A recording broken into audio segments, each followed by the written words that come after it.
And it's funny when I've very recently come across esports. Like I've heard the term, I've understood the bigger picture, but if I ever try to explain it to someone, they're just like, "Isn't that just watching video games?" Like, you just hear really uh, sort of very rookie or amateur response to what esports is about. So, I guess from a commercial sense, can you give us a really sort of high level understanding of the landscape of esports?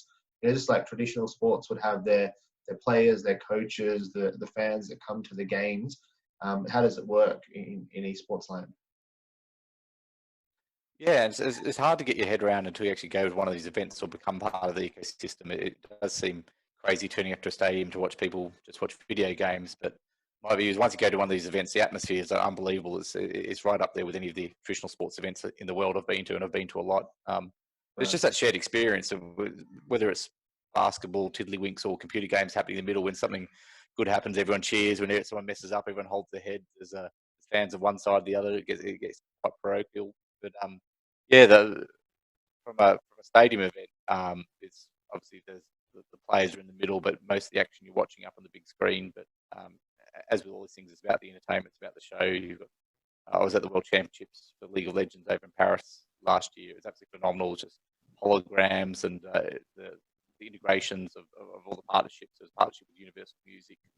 I think the opening song went to #1 globally, just like that. There was a partnership with Louis Vuitton, and it was integrated into it all. And yeah, their League of Legends range sold like hotcakes in the retail stores, as well as sort of in-game purchases of the Louis Vuitton skins, etc. So it's the models aren't that different to traditional sports, but I think they're actually at the cutting edge of it, and I talk about it a lot, and it's particularly relevant at the moment. I think traditional sports has been far too reliant on big broadcast deals with either the cable TV companies or linear television with advertising, and with all the cord cutting that's happening, and all the advertising revenue that's dropping off in those traditional spaces. I think sports going to have to pivot into the esports model, where we have a mass reach through the digital channels that it's broadcast out on, but beneath those broadcast deals and distributions from the governing bodies, the other revenue streams are very similar. Sponsorship happens in both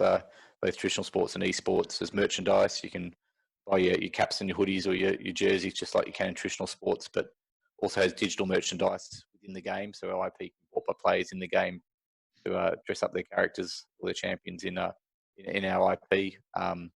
There's membership and subscriptions, and then there's prize money in game day. And some of the prize money is huge in esports. There's one famous event called the International, which I think had a prize pool of 28 million last year. So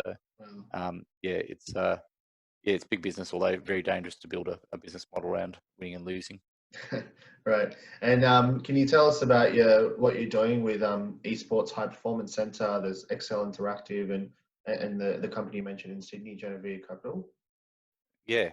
So Guinevere Capital is basically our investment brand that sits over the top. There's a few different companies, but so Guinevere Capital is almost we're not a VC or a PE company as such, but I guess we're the investors, but we're very hands-on in our investments, and then work with portfolio companies. One of which being the Esports High Performance Centre, which is a facility within the Sydney Cricket Ground. We've been through three iterations of it, but our whole model is bringing together the traditional sports world and esports world through performance and commercialization. So it's a physical facility, but it's also an umbrella where our programs sit, where we try to integrate everything from sports psychology to nutrition, etc., analytics, performance. And then Excel Interactive was the original company. It's now Excel eSports, which is a UK team.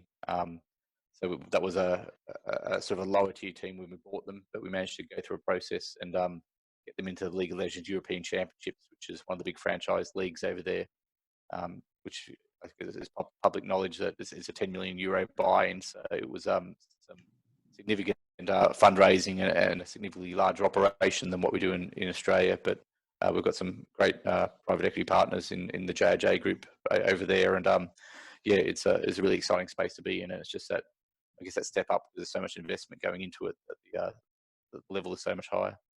Hope you enjoyed this episode. If you'd like to check out more of our content, go to sporttechdaily.com.au. lowdown.com or follow us on social media across Twitter, LinkedIn, Facebook, or Instagram.